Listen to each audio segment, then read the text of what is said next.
I just feel like I've been around the block, ripping up fantasy stock, working around the clock. Look at the view from the top. Researching rookies a lot? No, I just be listening to pods, yeah. One in particular, I'm just a messenger, let me just pass on the rock. Browning, brunning, pruning, pronouncing ain't what he's doing. What he's doing is not losing, but infusing you with new things. And there's Dennis the Bennett, yeah. The man is a menace, yeah. Building a dynasty, some of the finest things. Promise you, you won't regret it. Sly as a fox, cultured in pop. Give him his props. Here is a thought, here is a box, and you cannot compare them at all. So don't even try. Careful with the news, but when you use a take, I take up Tony Fire. I mean Dyer, because anyone else is a huge mistake. Whoa, fantasy round table, fantasy round table, yeah. Fantasy round table, come take a look at the crown, baby. Hey, fantasy round table, fantasy round table, woo. Fantasy round table, come take a look at the crown, baby. Go. Hello and welcome to another episode of the Fantasy Football Roundtable Podcast. It is Tuesday afternoon and we are looking back on Week 10, which is now officially in the books after last night. It was officially in the books for me around 15 Eastern on Sunday after there are levels of losing. And my team hit probably the maximum level of losing. So I was kind of glad my wife wanted to spend the rest of Sunday afternoon doing a little Christmas shopping, getting lunch, and going to a Christmas movie because I needed some holiday cheer after that Broncos-Chiefs game. Dennis, your team tried to do the same to you on Sunday night, but it had a much more storybook ending. I'm not going to lie. They had us there in the first half. Isn't that how that meme goes? Yeah, I was sending you a commiserated. I'm like, it's just not our day. And I'm like, I don't know if I could watch another team I like get taken to the woodshed. So I started watching the Penguin finale. And then I'm looking at the scores. I'm like, it's getting closer than go back to the second half action and quite a different world. Man, it was the fact that the Lions were able to overcome that and still pull out a victory. I mean, I've been a Lions fan a long time. You know, that's just not what we do. You know, if we throw 5 interceptions, we're usually losing by 40. Hey, different team, thankfully. Well, let's dive into all of the recaps, and we're going to start. We actually came to you on Thursday early this week, so I'm going to start with the Thursday night game way back a few days back. The Baltimore Ravens getting a 35-34 win over the Bengals. Bengals dropped to 4-6 after this one. I've said all along, I think it's going to take 10 wins to get in, 9 at least, but probably 10. How big of a setback is this for the Bengals? I mean, there are a couple games out of the last wild card spot with 7 games to go. I mean, they can pull it off. They got to get past Indianapolis and your Denver Broncos. So. Yeah, and that could have some. So their remaining schedule, they have at the Chargers, which I don't know how great that game is. Home for the Steelers. The Steelers have been pretty good. They actually have 2 games with the Steelers left on the schedule. They have Browns, Broncos, Titans, Cowboys. Cowboys probably a win. Titans probably a win. Browns probably a win, but God, you never know. But Broncos actually are above them in the playoff standings. I don't put a ton. Chargers are above them in the playoff standings, and the Steelers are kind of fighting for the division. So, 4 out of the 7 games are not gimmes. 2 more losses and they've got work to do. They need to get Orlando Brown healthy and stay healthy. They need T. Higgins to, play for the love of the game and not for business decisions.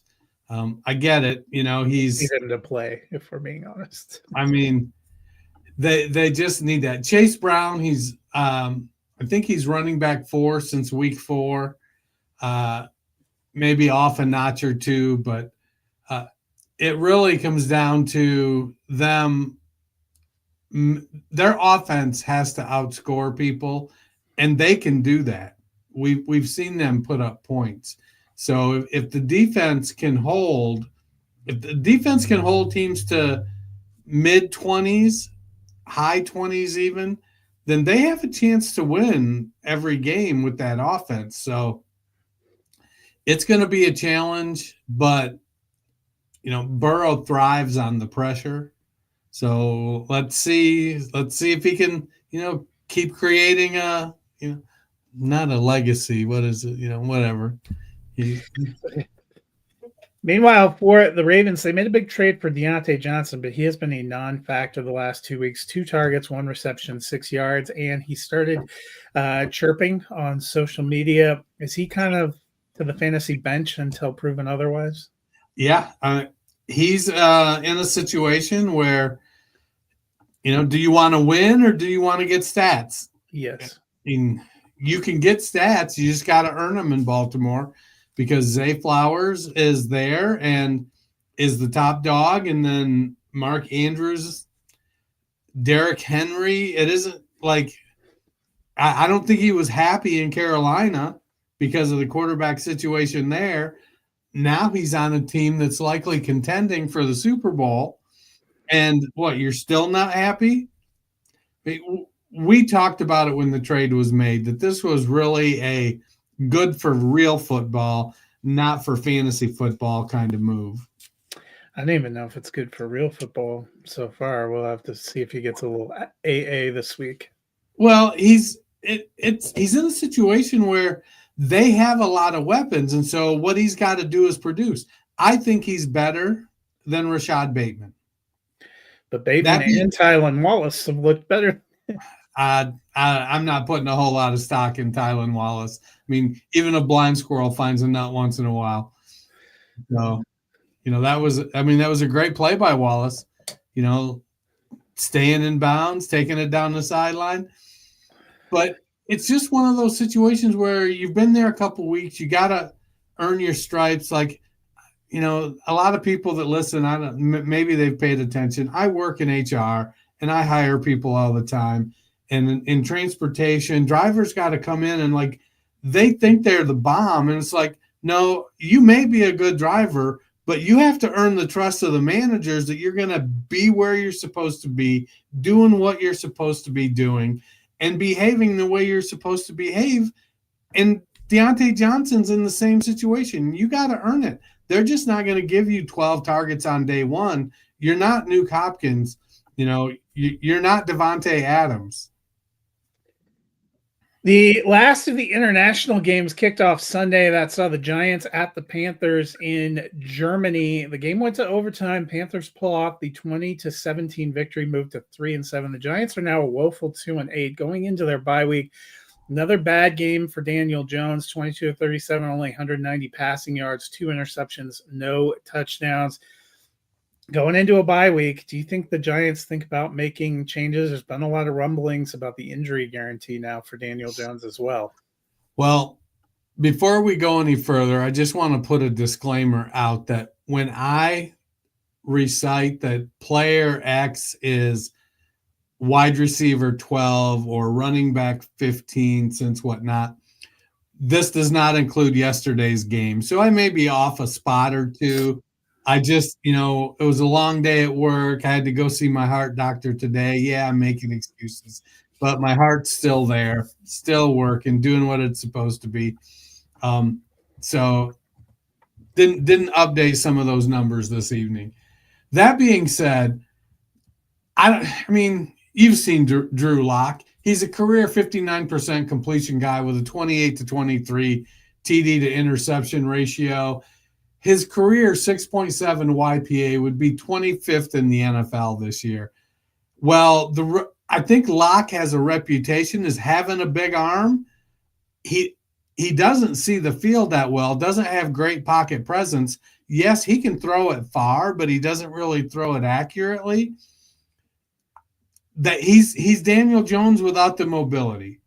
So, I mean, maybe you put him in because of the injury protection, but I mean, he's not the answer. Tyrone Tracy is RB5 since taking over.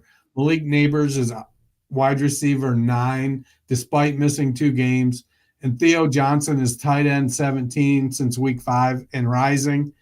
They have a young core. They don't have a quarterback. They don't have a quarterback for the now. They don't have a quarterback for the future. They're trying to get through this year.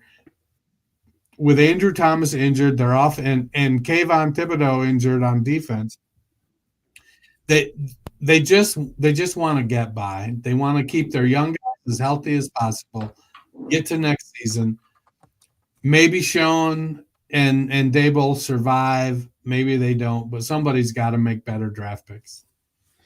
Meanwhile, for the Panthers, they refused inquiries about Bryce Young before the deadline. He has now won 2 straight games as a starter. They've said they want to make it work in Carolina. Are you starting to be optimistic they can? He came from a very high-profile college program, so we know that he's used to handling pressure. And when you go to a team that's in utter disarray, 2 coaches in your first 2 seasons, there's a lot of pressure. And whether or not it was too big for him last year, I think we're seeing a lot of teams, even with quarterbacks that have high draft pedigree, are starting to lean back into let's let them sit a little bit.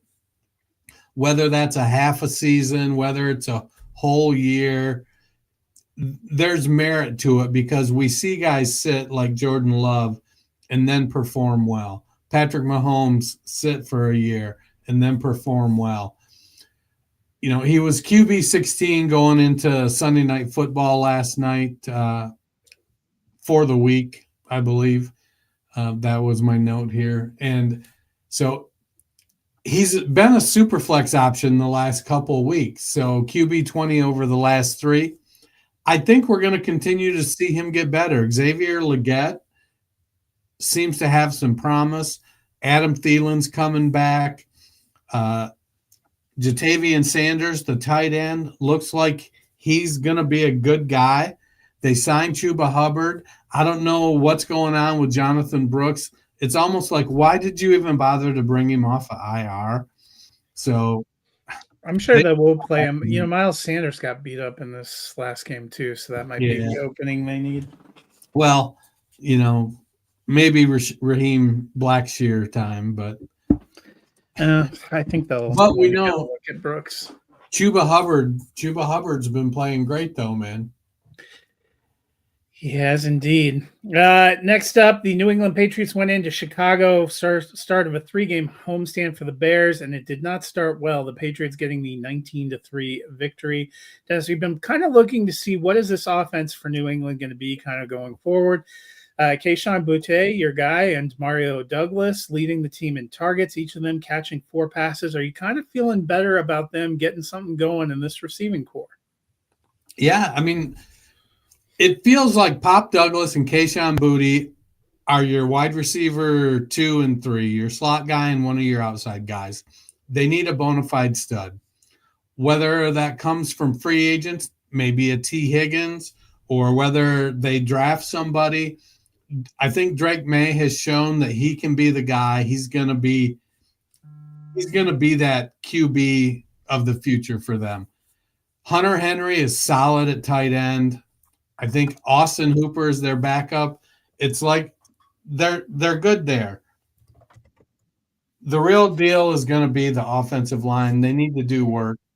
Whether they bring in veterans or whether they draft offensive linemen, they need quality offensive linemen to make it work.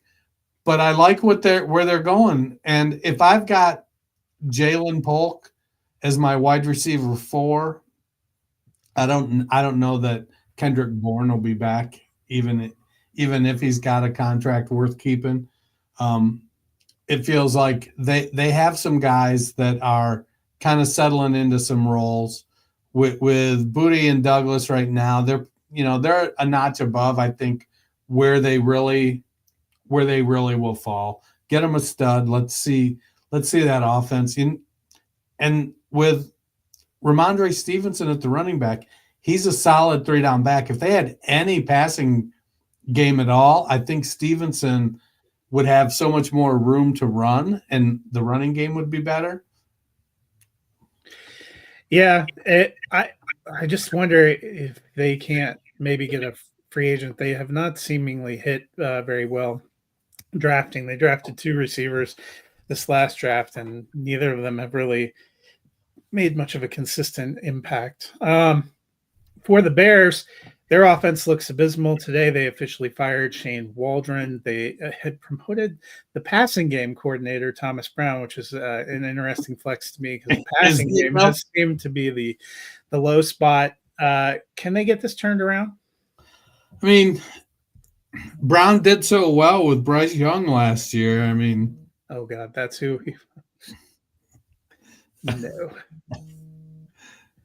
It's Bears fans just cracked open a 40. 2, 1 for each hand. They're double fisting it. I mean, but to be fair, I don't know how much worse it can get than Shane Waldron. They were so inconsistent. You have 3 very good wide receivers and a pretty good running back and a pretty good tight end. They should have an offensive identity. For whatever reason, I don't know if it's that Waldron did not click with Caleb Williams, whatever it was, whether they don't play to his strengths, I don't know. It's got to be growing pains. Williams is targeting the right guys. Moore, Allen, and Odunze had 6 targets each, and Cole Kmet was next with 4 targets. Those are the guys you want to throw the ball to. You just got to make it work and be more consistent. You can't have, what was that, about 80, 91 yards combined on 18 targets for those 3 wide receivers. You need better production than that. Yeah, honestly, part of me thinks that they're not really going to go anywhere until they make more wholesale coaching changes. But I guess it does feel like I don't know that firing Waldron is going to do anything, but it certainly feels like it's just we're going to change offensive coordinators, and at the end of the year we'll change the head coach because he's had 3 offensive coaches in 3 years. I just don't think he can survive it. Yeah, the only thing you would think is it might have been better. There was a lot of debate about whether they should make the coaching change before kind of completely remaking the team. And they, I think their general manager did a pretty good job of building assets and getting some pretty great trades and getting them some pieces. I feel like you and I could have done a better job, if I'm being honest here. Well, we won't know for a couple of years if they just picked the wrong quarterback or if it's coaching, but it has definitely not been a great start for him. He has now lost also to Jaden Daniels and to Drake May in two of the last 3 weeks, getting outplayed really by the 2 guys that went after him. That has to give them a moment of pause as well. Next up, the Bills went to Indianapolis, got the 30-20 victory. Dennis, Bills now 8-2. They're getting ready to host the Chiefs this next week. Second best record in the AFC, one of the best records in the NFL. Are they serious contenders again this year? I think they are. I mean, they have an offense that can put up points. They put up 30 points, and Josh Allen didn't throw a touchdown pass. He ran one in. He rushed for 50 yards. James Cook with 80 yards. Khalil Shakir, wide receiver 1. I don't know.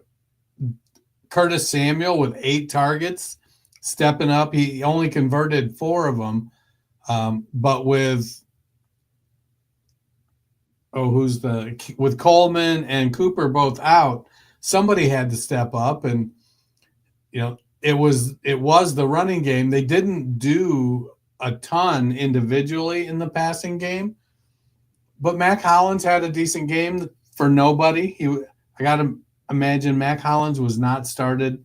Like, I have a 16-team league, super deep league, and I don't know that Mac Hollins was started in that league.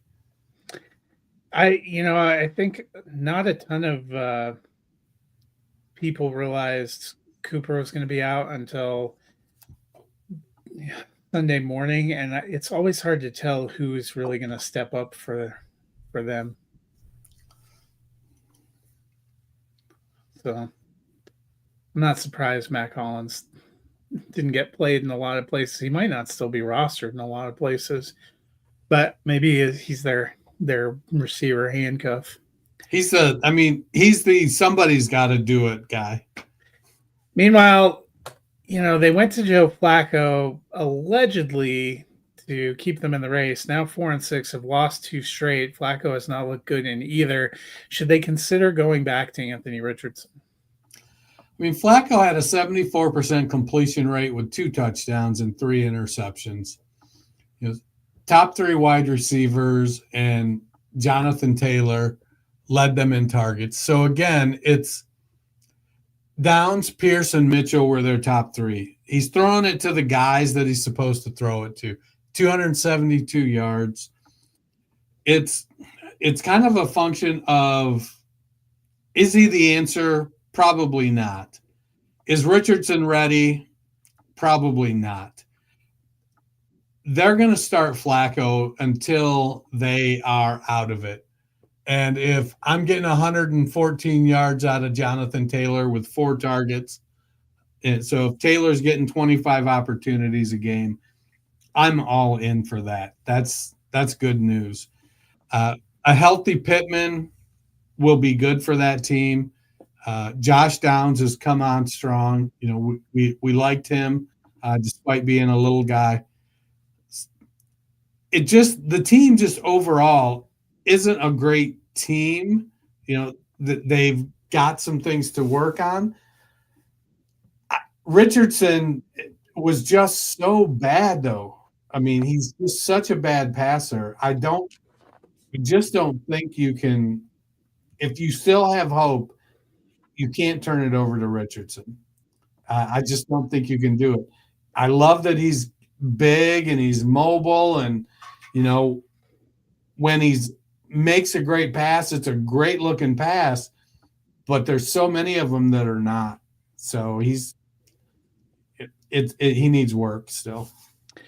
The Falcons went to New Orleans, and the Saints got the 20-17 victory. Dennis, the Falcons 6-4. They're in first place in their division, at least 2 games up on the Buccaneers, but they are 4-1 against their division and 2-3 against everybody else. How seriously are we taking them as contenders? Well, I mean, you got to win your division. That's the easiest way to make the playoffs. So win your division. Then play whoever they put in front of you. They have offensive weapons. Cousins is QB 11, Pitts is tight end 6, London is wide receiver 4, Mooney's wide receiver 7, Bijan's RB 3, Algiers RB 38.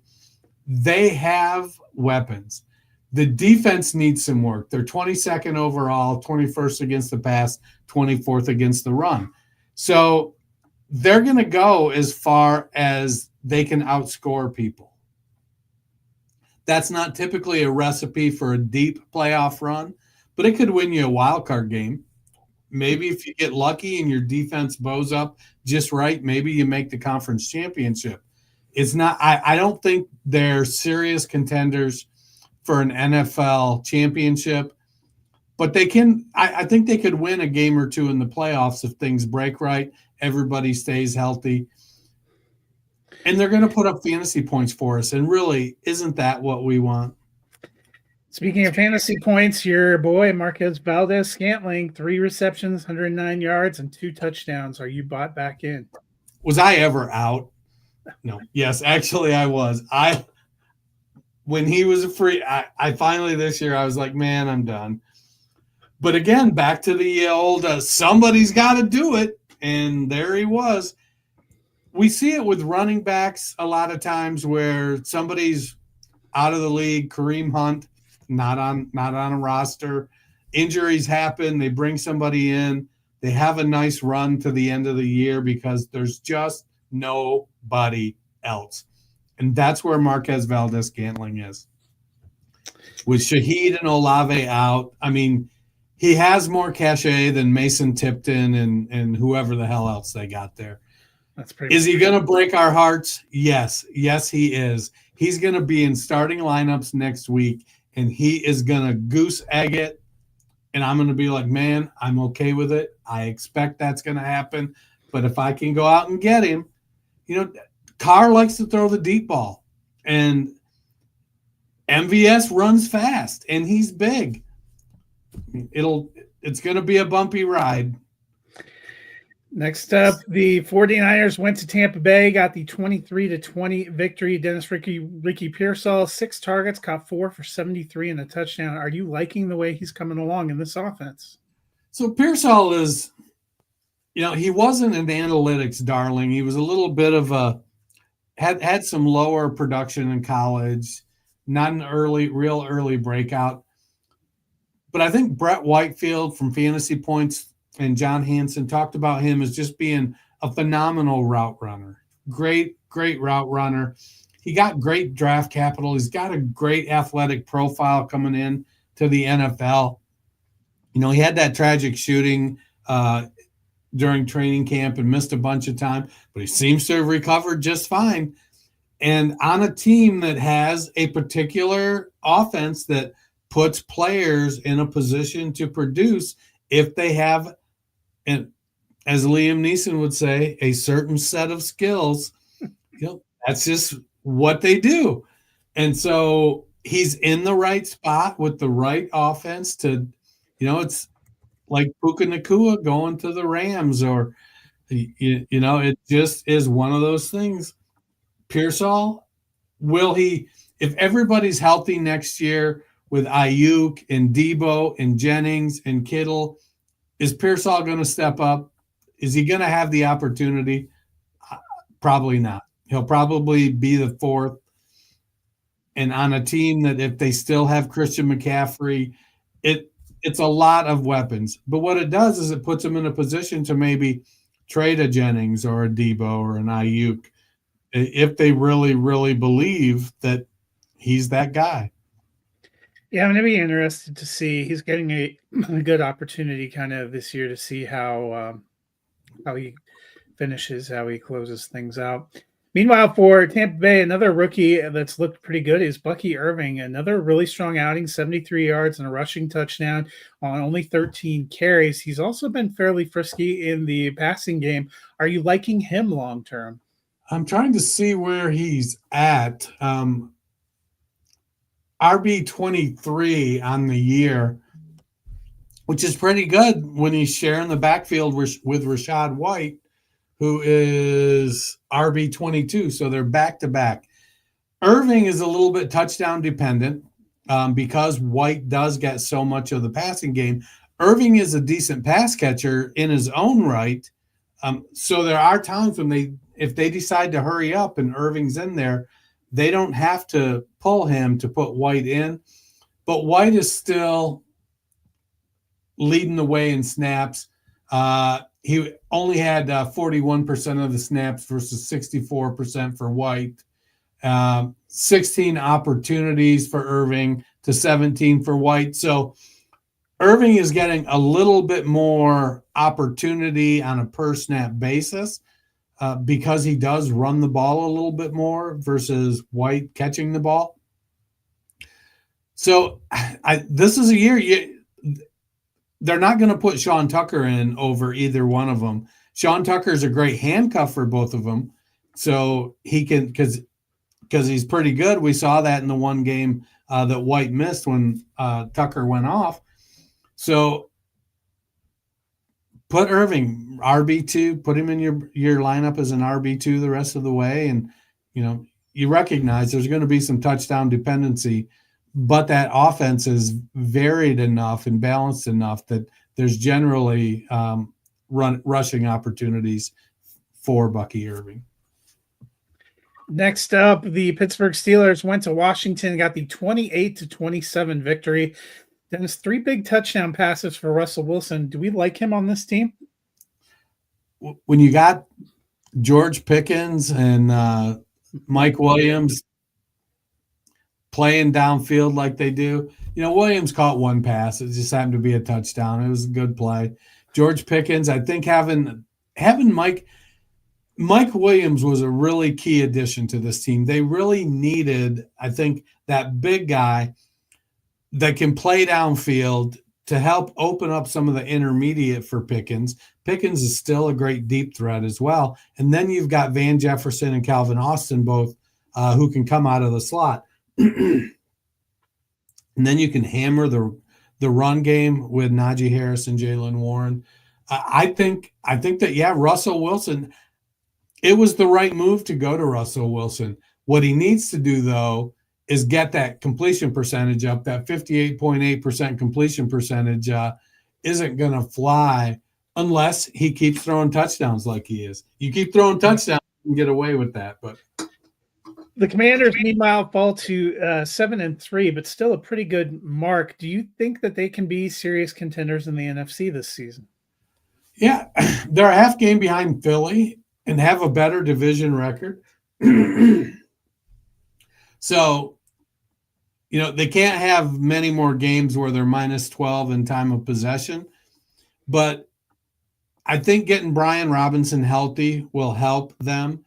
Chris Rodriguez and Jeremy McNichols are who they are. And Austin Eckler, while he can contribute, he's the sun is setting there. Let's get them in position to be able to grind the ball with Brian Robinson. That will allow Jaden Daniels to run some RPOs a little better. You've got Terry McLaurin doing his thing. Zach Ertz with a 7-yard catch and falls. I think it provides a nice balance to the offense. And if they can keep up with Philly, I think Philly is better. But if they can keep up with Philly, I mean, Dallas and New York aren't pushing them for that second spot. So all they have to do, they could have the second or third best record in the NFC and slide right into the playoffs. There's the top wild card.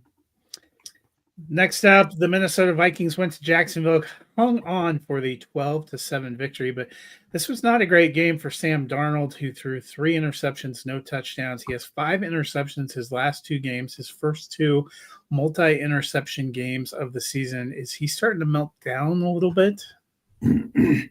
Look, he won the game, okay? We know who Sam Darnold is. So you're going to have these stretches where he's just off a little bit. Aaron Jones and Cam Akers with 30 carries, they were grinding it out. I mean, if Jared Goff can throw 5 interceptions in one game, Sam Darnold can throw 5 over 2 games and still be fine. I don't think he's melting down, but it's just he's had these stretches over his career where he'll just play a few bad games. I don't think their backup is, that they're not a threat. It is, though, it does tell us that it's going to be J.J. McCarthy's team. You don't want to go back to Nick Mullins? Nah, I'm good. But Minnesota had a 25-minute time of possession edge over the Jaguars, man. They just couldn't get scores. Trevor Lawrence was out of this one, may not return the rest of the season now. They're talking about the shoulder injury. We got to see Mac Jones, first start with the Jaguars, 14 of 22, 111 yards, no touchdowns, 2 interceptions, 5 carries, 8 yards, and a touchdown. What did you think of Mac Jones? So, you're a movie and TV buff. I'm old and I used to watch Happy Days with Henry Winkler and Ron Howard and Donnie Most, I think is his name. And they had an episode once where, these Happy Days kids were on the basketball team with their bench riders, and something happened. And Donnie Most, who played Ralph Malph, got called to go into the game, and he stood up and he had his tearaway sweatpants and he pulled his tearaway sweatpants off, and he was still wearing his street clothes because he never played. And it kind of feels like that was Mac Jones's game this week. He's like, yeah, I'm going to back up Trevor Lawrence. He never gets hurt. I'm not going to get to play. And all of a sudden it's like, oh my God, I got to get ready and play. Rips off his tearaway pants and he's still got his street clothes on. At least that's how the game played out for him. Yeah, but you may end up having to pick him up for super flex leagues because we're going into a lot of buys, but it was not pretty. Speaking of not pretty, Denver Broncos went to Kansas City and they won. No, wait. I guess they lost 16-14. We've heard Sean Payton talk about for a few weeks that they wanted to get Audric Estime more involved. And this week it actually happened. He had 14 carries for 53 yards, not any involvement in the passing game, but only one carry for Javonte Williams, only 2 carries for Jaleel McLaughlin. Is it Audric Estime time for Denver? He's been saying that he wants that to happen. He wants a big hammer back like he used to have with Mark Ingram. And so will Estime be that guy? I mean, he only averaged 3.8 yards per carry. Yeah. But he did get the ball 14 times. He gave you 5.3 fantasy points. It's not great, Bob. I'm still trying to figure out why did Marvin Mims, why was he second on the team in carries? I think it's because a lot of those are the traditional Sean Payton offense of throwing the ball behind the line of scrimmage, and I think a few of them just didn't get counted as receptions because they weren't forward. So here's what I think is going to happen. So Estime played 45% of the snaps, and Williams 29, and Jaleel McLaughlin. So McLaughlin's first carry, he got 4 yards. Estime's first carry, he got 8 yards. Williams' first carry, he got 1. Estime got 6 on his second and 10 on his third. And I think we're going to see each back will get some opportunity, and whoever looks good is going to get the ball. Peyton is just going to be like, all right, well, we're going to ride this guy. I mean, Williams ran 10 routes to Estime's 8 per J.J. Zacharyson. So Williams he did lead the running backs in routes run, but you got to throw him the ball when he runs those routes, and that didn't happen. He did catch a couple. But meanwhile, the Chiefs remain unbeaten because they got a field goal block, a chip shot, 30-yard field goal. Are the Chiefs the luckiest team alive? I mean, what do they say? Success is the intersection of preparedness and opportunity.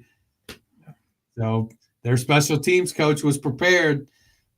Guy broke through, and Leo Chenal. Chenal's blocked. He's blocked a few kicks in his career, so it isn't like it came out of nowhere. But man, it was heartbreaking for you. I thought they were going to pull it off. It was, well, we'll talk about the Lions when we get there. Yeah. It was you deserve to win. The Denver deserved to win. I don't know about deserve to win, but they should have won. On to the late window games. Tennessee Titans went to Los Angeles, and the Chargers got the 27-17 victory. But it was the first time we've seen Will Levis in a couple of weeks. 18-23, only 175 yards, but 2 touchdowns, no interceptions, ran for 41 yards. Is this a step in the right direction for him? I mean, yes, except the part where they didn't win the game. I mean, little things. Statistically, he played okay. The late touchdown makes the score of the game look a little better than it was. I mean, he had that touchdown pass to Ridley with 49 seconds left. So it makes it look a little bit better. He had 15.1 fantasy points, which makes him viable in super flex leagues. Rushed the ball for 41 yards.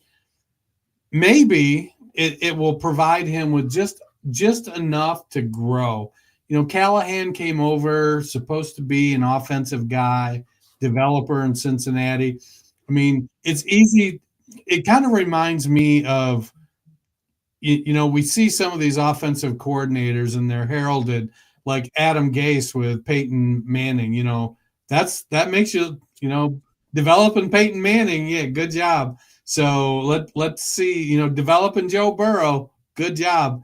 Let's see what kind of developer Callahan really is. Levis has a lot of tools. The one thing he doesn't have is pocket awareness, and that just crushes him because he either takes sacks, makes mistakes because of it. But if he's going to keep targeting Calvin Ridley like he is, I'm okay with that. Meanwhile, for the Chargers, Gus Edwards got activated. That was kind of a surprise to me, but then he also went back to a pretty good share of the rushing work. 10 carries, 55 for him, 15 for Dobbins, but only 50 yards rushing. And then, of course, Hassan Haskins, 2 carries, 4 yards, and a touchdown. What do you make of this backfield now?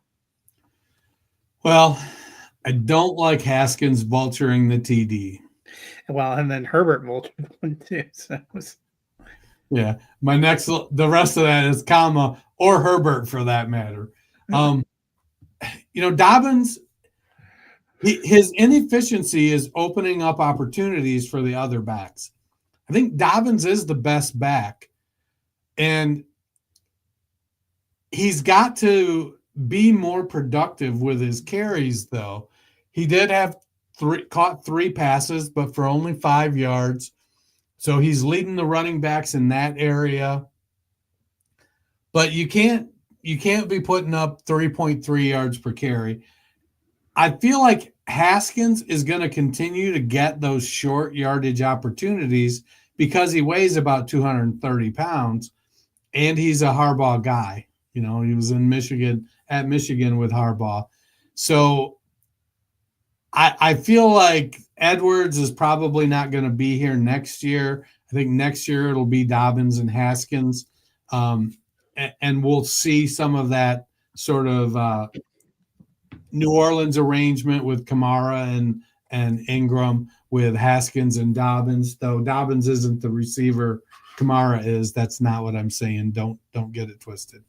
But I like Dobbins. I think the way he's bounced back from his injury last year has been great, and maybe getting another year under his belt, he'll be a little more efficient next year, but he's got to get there quick or he's going to continue to lose touches to Edwards and Haskins.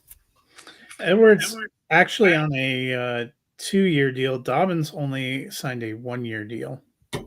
So Dobbins a free agent, depending on whether they want to bring him back. The Eagles went to Dallas, and I'd like to say it was a game, but it was really just a gathering of Eagles points as they won 34-6. Dennis, is this Philadelphia Eagles team kind of rounding into contending shape? I want to say yes, but they played Dallas. So it's. But your boy Johnny Wilson got a TD. So. He did. I love me some Johnny Wilson. I mean, Barkley only had 14 carries. It was just. I think he got hurt, and also they were up by a lot. Right. So it was just one of those things. I mean, Kenny Pickett playing, Jahan Dotson actually caught a pass. That's how bad it was for Dallas. Jahan Dotson didn't catch a damn pass when they had no receivers. And then I looked down there and I'm like, all right, he got a 27-yard bomb when everybody's available. So it's, they're a really, really good team, and they're going to be something in the playoffs. So my fear is that it's easy to write off Devonta Smith in this game saying, well, they were up and so they were playing other people and they didn't have to throw the ball that much. But I mean, AJ Brown's still producing and Devonta Smith has not been. And it's been, he's pushing being benchable. Smith had more yards and a touchdown last week. He had more than Brown. I think they go back and forth, but that Jahan Dotson 27-yarder should have been justice for Devonta Smith. Meanwhile, for Dallas, Cooper Rush completed 13 passes for only 45 yards. Trey Lance came in mop-up duty, but that was enough time for him to manage to turn the ball over. Do you think we're going to see more Trey Lance? It doesn't sound like it. Listening to Jerry and McCarthy talk. We should, but the old guard, their philosophy, the veteran gives us the best chance to win. So Dallas is 3-6, and Dak's not coming back. If I was CeeDee Lamb, my AC joint would be feeling a lot worse right now. Right. Speaking of teams that look horrific, the New York Jets went to Arizona and lost 31-6. They're now 3-7 on the season. They looked completely flat offensively. Aaron Rodgers looked very sad in the post game. Is this team cooked? Man, so you know how you go to like a great French bakery and you get this like wonderful French bread and it's just delicious, and you take it home and you're like, I am gonna make the best sandwich, and you're putting the finest cured meats and aged cheeses on it, and you're like, you know what this sandwich needs is a nice spread. And so you go into the bathroom and you scoop a pile of shit out of the toilet and you spread it across the bread. That's what Aaron Rodgers is to the Jets. He is ruining the chemistry of that team. They're worse than they were when Zach Wilson. Sandwich in New York City. So bad. Meanwhile, Kyler Murray, 22 of 24, 266 yards and a touchdown. Also had 2 rushing touchdowns. Do we like how he's evolving for the first place Cardinals? Man, it feels like they're going to crash, doesn't it? Maybe we're so used to the 40. No, we don't have fall off a cliff Kingsbury. So Murray has 4 QB1 games in the last 6 games, but in those 2 games that he wasn't a QB1, he was a QB3. So it's like, yeah, he's going to give you a lot of good stuff, but you know what? He's also going to serve you that Aaron Rodgers sandwich there too. Trey McBride he's tight end 1 for the last 5 games. James Conner's tight end has finished as RB 18 or higher in 6 of the last 7. They really need the wide receivers to be more consistent, and by wide receivers, I mean Marvin Harrison Jr. And I think some of that falls on Kyler Murray. A lot of Murray's production will come in the running game at the detriment of Marvin Harrison or Michael Wilson. So they need McBride to get in the end zone. They need Murray to get the ball to Harrison. And they need Murray to, it's okay to not always be a QB1. Just don't be a QB3. Sunday Night Football saw the Detroit Lions go to Houston, and it was a house of horrors in the first half as Jared Goff threw 5 interceptions. They ended up down 23-7 at the half. But a funny thing happened in the second half. They managed to turn it around. Ate their Wheaties a little bit. Got 20 unanswered points and pulled out the 19 unanswered points to get the 26-23 victory. Dennis, 7 in a row for Detroit, who's now 8-1, best record in the NFC, second best record in the NFL. What did this resilient win mean for the Lions?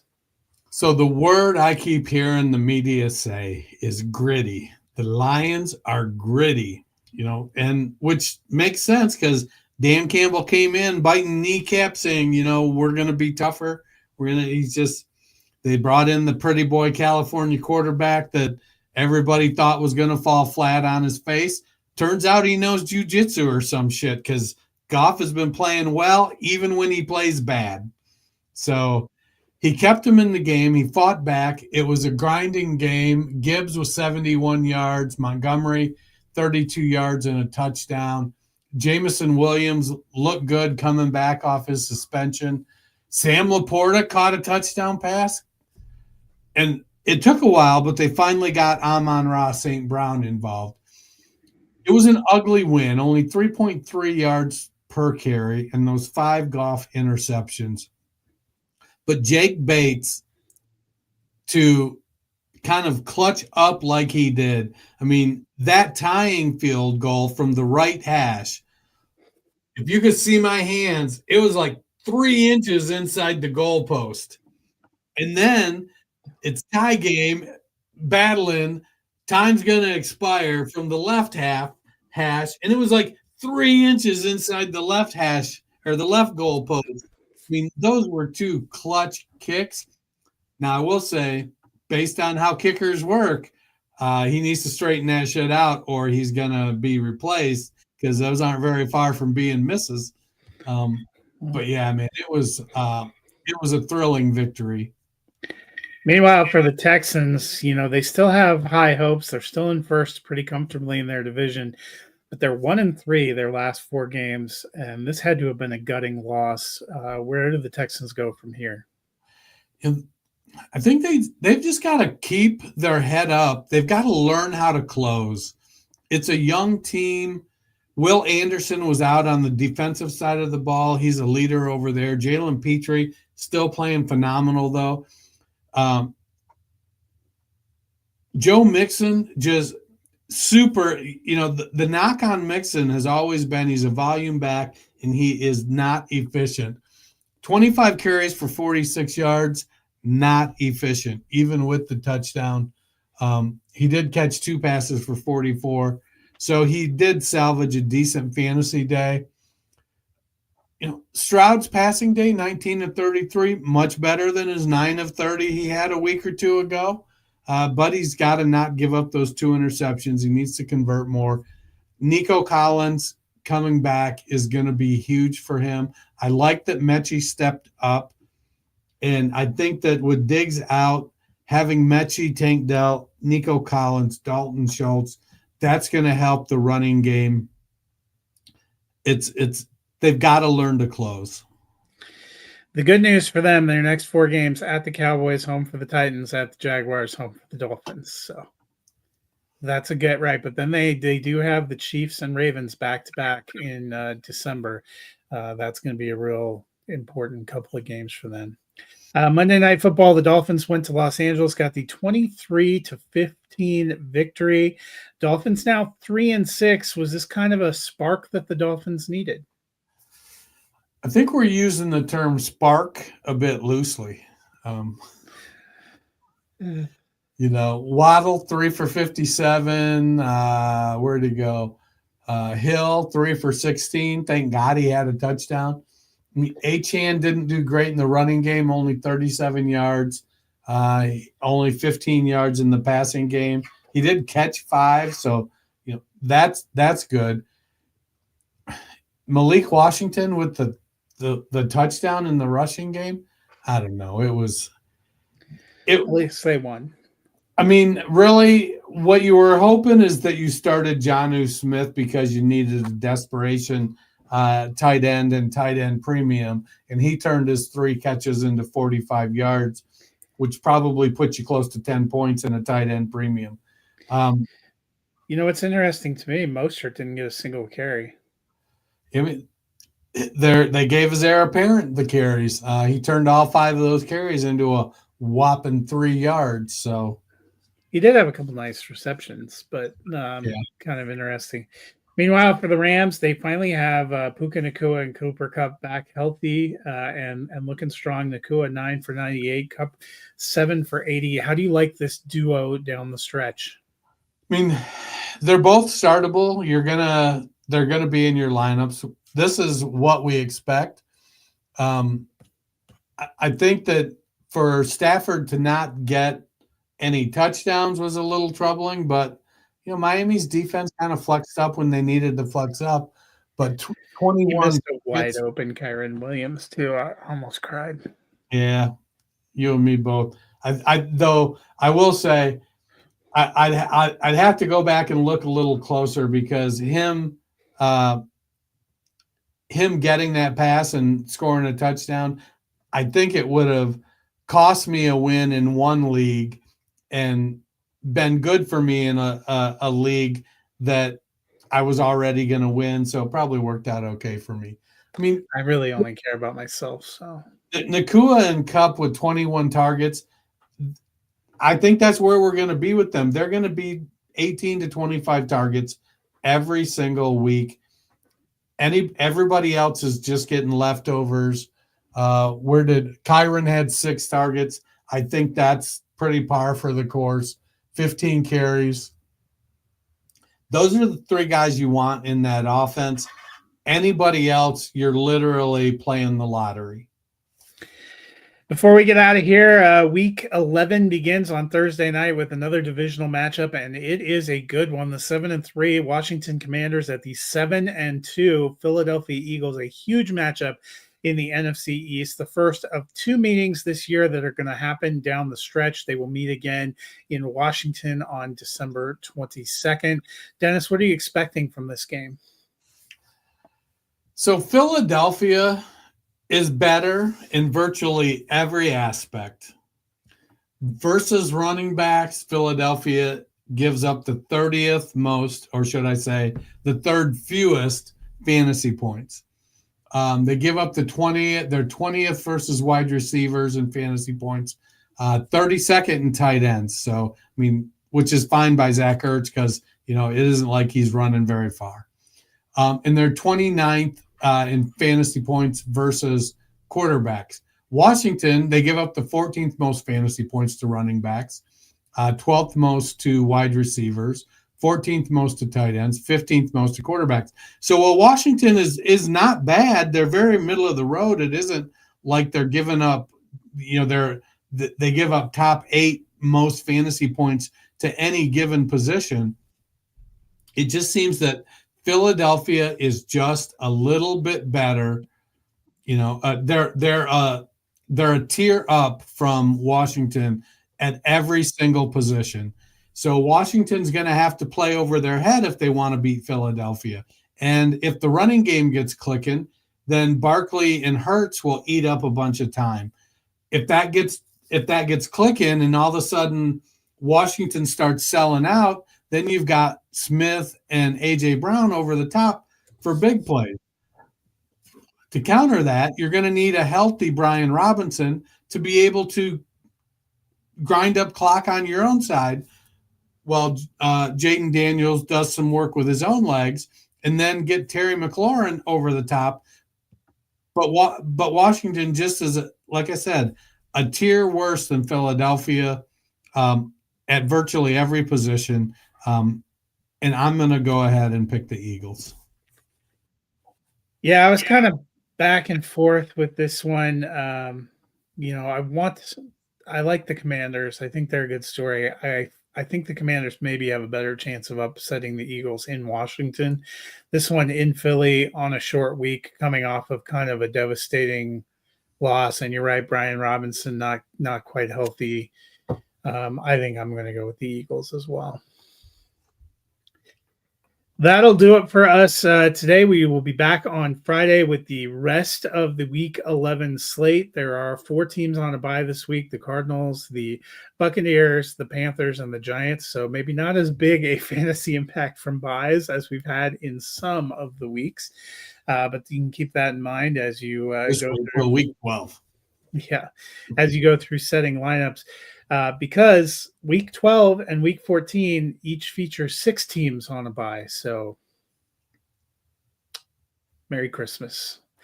Dennis, if the people are looking for a way to fill up the middle of their week, what can they do? Go to their favorite podcast platform, hit that search bar, type in the Fantasy Football Roundtable podcast, hit that like button, hit that subscribe button, leave us a rating and a review. Well, that'll do it for us today. We will be back, as I said, on Friday with the rest of the Week 11 preview. Until then, you guys have a wonderful week.